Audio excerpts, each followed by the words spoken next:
বুনিয়াদী শিক্ষা বা নৈতালিম শিক্ষার কটি স্তর? গান্ধীজি প্রবর্তিত যে বুনিয়াদী শিক্ষা বা নৈতালিম শিক্ষা তার 4টি স্তরের কথা বলা হয়েছে। প্রাক বুনিয়াদী, বুনিয়াদী, উত্তর বুনিয়াদী, প্রাপ্তবয়স্কের শিক্ষা। কি বললাম? প্রাক বুনিয়াদী, বুনিয়াদী, উত্তর বুনিয়াদী, প্রাপ্তবয়স্ক, এই 4টি স্তরে ভাগ করেছে।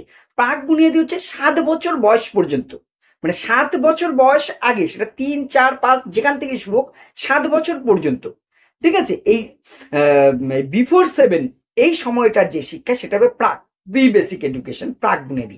এবার সে মূল বুনিয়াদী শিক্ষা আফটার 7, 7 থেকে 14, আফটার 7 টু বিফোর 14, অর্থাৎ 7 থেকে 14 বছর বয়স পর্যন্ত শিশুদের, শিক্ষার্থীদের যে শিক্ষা, বালক বালিকাদের, সেটাকে বলা হচ্ছে বুনিয়াদী, প্রাক বুনিয়াদী, বুনিয়াদী। তৃতীয় হচ্ছে উত্তর বুনিয়াদী, অর্থাৎ বুনিয়াদীর পরবর্তী, পোস্ট পোস্ট বেসিক, যেটা অর্থাৎ 14 বা 15 বছরের পরবর্তী শিক্ষার্থীদের জন্য যে শিক্ষা, সেটা হচ্ছে পোস্ট বেসিক বা উত্তর বুনিয়াদী শিক্ষা। লাস্ট হচ্ছে অ্যাডাল্ট এডুকেশন বা প্রাপ্তবয়স্ক শিক্ষা, সেটা পরবর্তীকালের প্রাপ্তবয়স্ক ব্যক্তিদের জন্য যে শিক্ষাস্তর, সেটা হচ্ছে প্রাপ্তবয়স্ক শিক্ষা।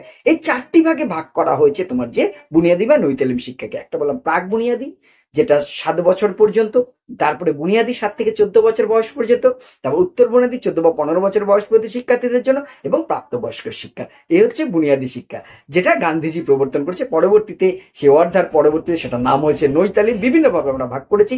এই সংক্রান্ত সহ এসএলএসটি এডুকেশনের সমস্ত তথ্য পাওয়ার জন্য প্রাণসার ইউটিউব চ্যানেলটির সাথে থাকো। ধন্যবাদ।